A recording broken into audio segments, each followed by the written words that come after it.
नमस्कार दोस्तों, सत श्री अकाल, गुड इवनिंग, वाहिगुरु जी दा खालसा, वाहिगुरु जी दी फतेह। आजकल YouTube के ऊपर एक बड़ा ही चर्चित रहे है और आपने भी हो सकता है अब से पहले आपने नहीं सुना होगा, लेकिन अब तो इतना चर्चा में आ गया फेसबुक, YouTube, इंस्टाग्राम, तो अब तो आपने नाम सुन लिया होगा या हो सकता है आप में से बहुतों ने पहले भी इनका नाम सुना होगा। और नाम है इनका आचार्य धीरेंद्र शास्त्री।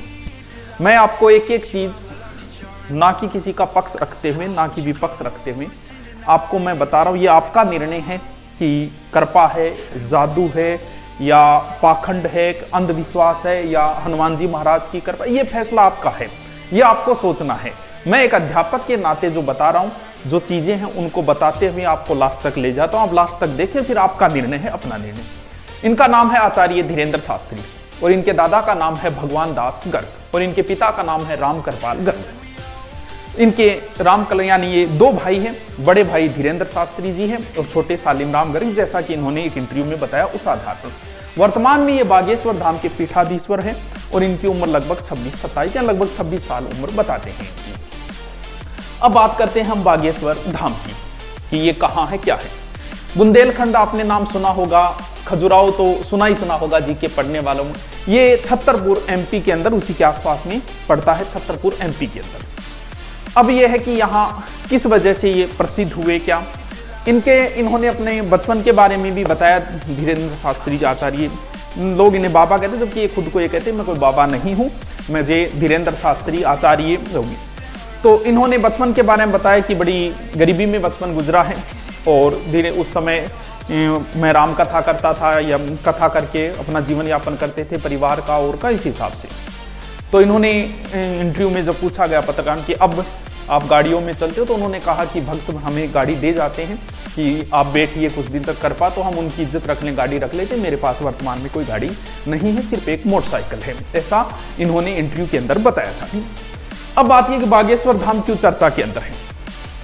यहाँ पर अर्जी लगाई जाती है, जिसे पेशी कहते हैं, कि 5 मंगलवार जाना होता है, पेशी लगाई जाती है और उनके बाद में धीरेंद्र शास्त्री जी जो है वो स्वयं बुलाते हैं और बुलाने के बाद पर्चे में उनके बारे में लिख, जैसा आपने देखा भी होगा, पर्चे के अंदर वो लिख देते हैं। जो भी समस्या होती है वो पहले बता देते हैं कि ये बातें लिखिए, ये, और उसका समाधान भी बताते हैं।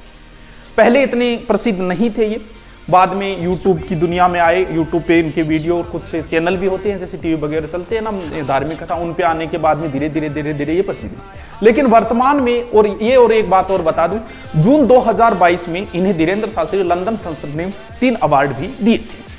अब बात करते हैं कि बागेश्वर, वैसे जिसमें स्वर आ जाता है वो शिव के उपासक होते हैं, लेकिन इन्होंने बताया कि हनुमान जी महाराज का, ऐसा कहते हैं, इन्होंने बताया कि लगभग 320 साल पहले यहाँ मूर्ति प्रकट हुई थी और वो उनके दादाजी जो पहले सेवा करते थे उनको आशीर्वाद भी दिया था कि आपका नाम पूरे भारत के अंदर फैलेगा। हनुमान जी ने उन्हें आशीर्वाद दी। इस प्रकार की बातें इन्होंने खुद ही बताई थी इंटरव्यू के अंदर। सत्यनारायण की एक कथा करते हैं, ठीक है। अब बात ये आई, आपको बता दिया कि नाम बोलते हैं, ये नाम बोलने के बाद उसे बताते हैं, समस्या का समाधान भी बताते हैं और वीडियो देखे भी होंगे आपने।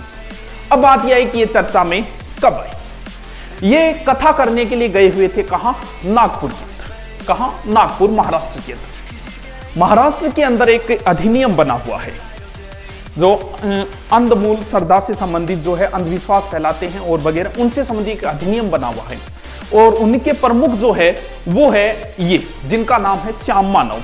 यानी ये श्याम मानव जो है वो सदस्य हैं भारतीय अंधश्रद्धा उन्मूलन संस्था के। यानी महाराष्ट्र में ऐसा कानून है कि आप जादू टानो वगैरह ये नहीं कर सकते। इन्होंने चैलेंज दे दिया था धीरेंद्र, जब वहां नागपुर के अंदर कथा थी, इन्होंने उनको चैलेंज दे दिया कि अगर उन्होंने कहा कि आप जो है वो एक प्रकार से ये अंधविश्वास फैला रहे हो, आप जो कहते हो कि जादू टोना है या किसी को कहते हो कि आपके ऊपर भूत प्रेत का साया है, जादू कर दिया, किसी ने खिला दिया, ये धाराएं हैं, 2, 6 और 8 नंबर की धारा के तहत आप पे केस दर्ज होता है, ऐसा उन्होंने कहा।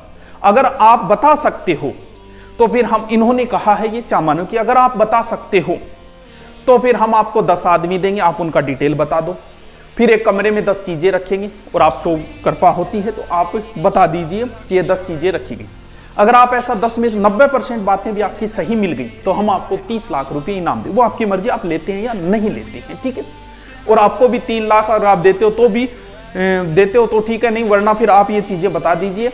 अगर आपकी 90% बातें सही मिली तो मैं इस संस्था जो 40 साल से कार्य करे, मैं संस्था को बंद कर दूंगा और मैं जो है वो आपसे माफी मांगूंगा, ऐसा इन्होंने कहा है जो प्रमुख है। ठीक है, अब ये कहते हैं कि जैसे इन्होंने ये बात कही तो उन्होंने जो कथा लगभग 9 दिन की थी वो वहां से 7 दिन बाद ही वहां से चले गए। इन्होंने कहा कि आप यहां से कैसे मतलब भाग गए आप यहां से, जब हमने आपको चैलेंज दिया। तो इधर उनका ये कहना था कि हमारे गुरुजी का जन्मदिन था तो 2 दिन हमने यहाँ से कम किए और 2 दिन आगे जो कथा उनमें कम करके हम उनकी तैयारियों के अंदर थे। और इन्होंने कहा कि अगर आपको करना है तो कोई बात नहीं, आप आइए वहां पर और हम आपको चैलेंज का, आप जो भी कर रहे हो मैं एक्सेप्ट कर रहा हूँ, इस तरीके की बातें आपस में चली। अब इनका अभी वर्तमान में धीरेन्द्र शास्त्री जी का जो है वो प्रोग्राम चल रहा है छत्तीसगढ़ रायपुर के अंदर। ऐसा कहते हैं कि वहां लगभग 4 लाख लोग आए हुए थे। उन्होंने वहां पत्रकार से 30-40, क्योंकि वर्तमान के अंदर तो चर्चा में तो सारे पत्रकार भी गए हुए थे, लगभग 30-40 मीडिया वाले वहां थे। उन्होंने उन मीडिया वालों में से कहा कि आप डिसाइड कर लीजिए, कोई एक यहाँ आ जाइए और मैं उनको बता दूंगा। वो डिसाइड नहीं कर पाए तो उन्होंने किसी एक महिला से कहा कि आप आ जाइए। फिर उन्होंने कहा कि हो सकता है आप ये सोचिए कि पहले से तय है, आप किसी को बुला लें। वो महिला किसी महिला को ले आई तो उन्होंने बताया कि महिला इसलिए आई है और इनकी ये समस्याएं हैं। और फिर एक पत्रकार को भी बताया, भाई का नाम बताया, इस तरीके से उन्होंने बताया और कहा कि ये मैं बता दिया, लास्ट बार बता रहा हूँ, मैं आगे चैलेंज स्वीकार। ये इनकी देखो, ये इनकी अपनी राय है कि वो किसी का चैलेंज स्वीकार करते हैं या नहीं करते हैं, ये इनका अपना वैचारिक मत है। ये मुद्दा बड़ा गर्मा गया। अब अलग अलग प्रकार है, कोई से अंधविश्वास कह के चलना शुरू हो गया, कोई से ये कहते हैं कि हमें बागेश्वर धाम यानी हनुमान जी महाराज की हमारे ऊपर कृपा होती है, जैसा हनुमान जी महाराज मुझे कहते हैं मैं वैसा लिख देता हूँ, वैसा ही। ये तो था जो चर्चा के अंदर आए हैं, कोई इनके पक्ष में खड़ा हो गया, कोई इनके पक्ष में खड़ा। ये आपका फैसला है भी। ये कहते हैं हनुमान जी महाराज की कृपा हो रही है और ये आपको डिसाइड करना है कि क्या है क्या नहीं। ये बताते हैं पहले ही और जानकारियां देते हैं और उनका समाधान भी बताते हैं। इन्हीं चर्चा के बीच में और एक लड़की और चर्चा में आई। हो सकता है आप में से बहुत सारों ने इस लड़की को देखा भी होगा, अभी संदीप महेश्वरी के शो में भी गई थी और बहुत बड़ा इनका यूट्यूब चैनल है। इनका नाम है सुहानी सा। अभी एबीवीपी न्यूज पे ये भी चर्चा में आ गई। क्यों? क्योंकि इससे मिलता जुलता कार्य ही ये कर रही है। सुहानी सा अभी एबीवीपी पे आप जाके देख सकते हो, ये इंटरव्यू इनका अभी एबीवीपी पे कई चल रहे हैं। तो ये अभी एबीवीपी इंटरव्यू पे वहां पे इनका इंटरव्यू भी चल रहा था। इनसे पूछा गया, ये भी ऐसे ही कार्य करती, इस प्रकार से मिलते जुलते। इन्होंने ये कहा है कि ये एक कला है। ये इनके वाक्य है कि एक कला है, ये कोई कृपा नहीं है, एक कला है, एक जादू है, मैं भी ऐसा कर सकती हूँ, ये गॉड गिफ्ट है एक प्रकार से। बाकी ये कला है, सीखनी पड़ती है। ये लगभग 500 से अधिक शो कर चुकी है, बहुत बड़े पुलिस अधिकारियों के भी शो कर चुकी है, सेलिब्रिटियों के साथ भी शो कर चुकी है। तो इन्होंने क्या किया कि वहां जो चल रहा था, एक महिला इनके बीपी में वो इंटरव्यू ले रही थी और सामने भी कुछ लोग बैठे हुए थे। तो इन्होंने कहा कि आप भी करके दिखाइए ऐसा। तो इन्होंने क्या किया कि अलग अलग लिए किसी एक व्यक्ति से कहा कि आप अपना फेवरेट जगह हॉलीडे वाली कि कहाँ जाना है वो सोच लो। तो उन्होंने कहा कि भी ऐसे नॉर्मल मत सोचना, स्पेन पेरिस, ऐसा सोचो कि जो नया हो। वो पहले ही लिख दिया उसने, और उसने सोचा था अपने गांव का नाम, जो कोई हॉलीडे पैलेस था ही नहीं। और बोले ये देखिए, उन्होंने बता दिया, बोले ये एक कला है, दिमाग को पढ़ने की एक कला है सुहानी शाह के अनुसार। फिर उसी समय उन्होंने कहा कि जो इंटरव्यू लेने वाली जो लड़की थी, नाम मुझे नहीं ध्यान, वो इंटरव्यू आप देख लेना। कहा कि आप बताओ, आप भी सोच लो, कुछ कोई सॉन्ग सोच लो। ऐसा सोचना कि जो नॉर्मल ये आज वाले ये मत सोचना, अच्छा सा सोचना कोई जो कभी सुना ना हो, इस प्रकार से नया ही सोचना, आपका फेवरेट ना वो भी सोचना। उन्होंने सोचा और उन्होंने पहले ही तख्ती के ऊपर लिख दिया था जो उसने सोचा था, पंछी बिनू उड़ती फिर, बोलिए यही सोचा था ना, बोलिए। फिर बोले ऐसा करते हैं कि हो सकता है आप पहले हमसे मिले और हम किसी को लाइव जोड़ते हैं टीवी के ऊपर।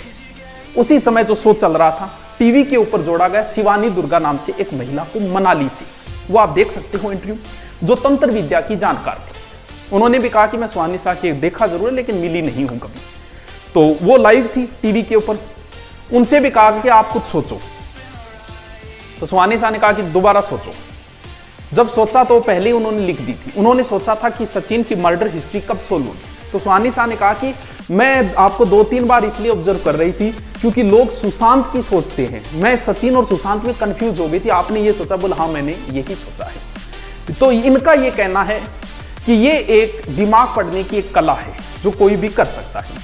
तो इसका पढ़ के कोई वो बात है कि मैं जादू के तरीके से कोई इसे गलत फायदा भी उठा सकता है। ये एक मैजिक है और इतना बड़ा मैजिक है, उसने एक लड़की को खड़ा किया उसके अंदर जो इंटरव्यू चल रहा था और उस लड़की से कहा कि तू पासवर्ड सोच तेरे मोबाइल की, मोबाइल पहले ले लिया और पासवर्ड से उसने मोबाइल खोल दिया। तो ये भी आप इनके भी देख सकते हो टीवी के ऊपर, उनका बहुत बड़ा चैनल है। तो मैंने तो आपको बताया है कि इस हिसाब से फैसला आपका है। बात धर्म की बात होती है तो हम किसी पक्ष में नहीं आ सकते, ये आपका फैसला है, आपकी जो भी है। भगवान हनुमान जी महाराज आप पे कृपा बनाए रखे। Okay, thank you.